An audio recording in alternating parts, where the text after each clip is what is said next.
All right, today we're diving deep into a truly philosophical tragedy. It's a dark tale about intellectual pride, cosmic horror, and what happens when the weight of the world becomes just too much to bear. So, right from the get-go, we're plunged into this incredibly oppressive, claustrophobic setting. This isn't a universe of endless possibilities, no. It's a place defined by immense, constant, crushing force. And here's the system behind all that pressure: the grand architecture. You have to understand, this universe wasn't designed for freedom or growth.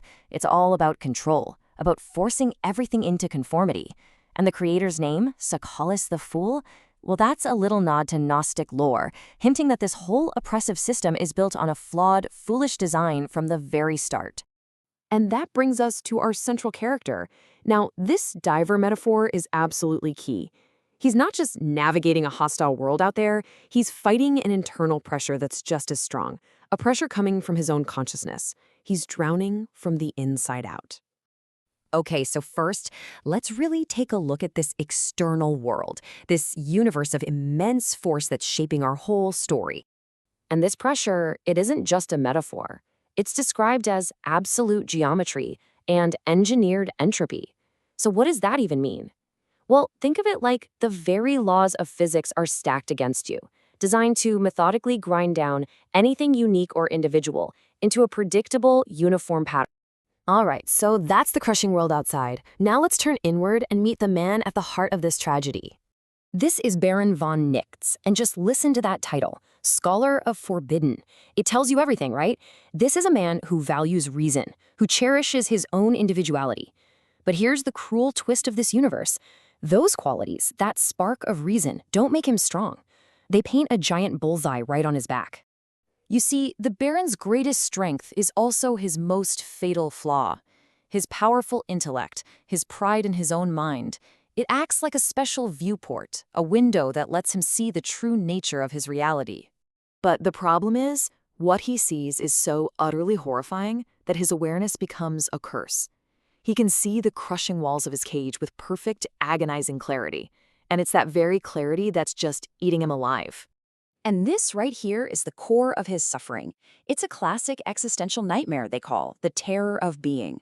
It's that overwhelming anxiety born from the constant friction between his individual self and a universe that demands he just conform. He is absolutely desperate for any way out. And of course, right when he's at his most desperate, a predator arrives, and it's offering what sounds like the perfect solution.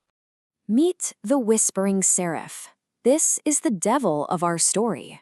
Its appearance as a black and white phoenix is just brilliant symbolism. A phoenix means rebirth, but this one is colorless, twisted. It promises a transformation, all right, but not into something better. And this is the seraph's insidious argument, this seductive lullaby it whispers. It takes everything the Baron holds dear, his reason, his uniqueness, and reframes it as the source of all his pain. It is a masterful, soul-crushing piece of psychological gaslighting. And what's so powerful here is how clearly this lays out the deception. On one side, you have the sales pitch, become superior, find peace. But on the other side, there's the horrific reality.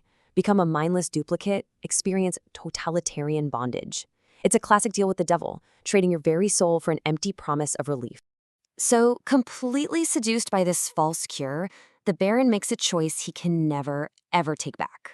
And this just illustrates the horrifying process. It's a ritual of surrender, laid out in 4 steps. First, he gives in. He accepts the lie.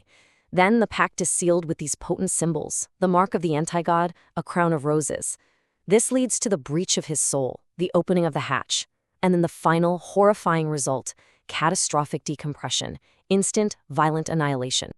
But believe it or not, his story doesn't end there. It actually transitions into something far, far worse. So he's cast into the furnace of rebirth. But the crucial point here is that the name is a complete lie. This isn't about being reborn.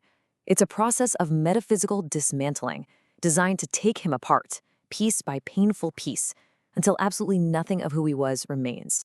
His entire identity is just erased. His past, his intellect, even his name. The fundamental building blocks of who he was are literally ground down into a uniform, anonymous ash.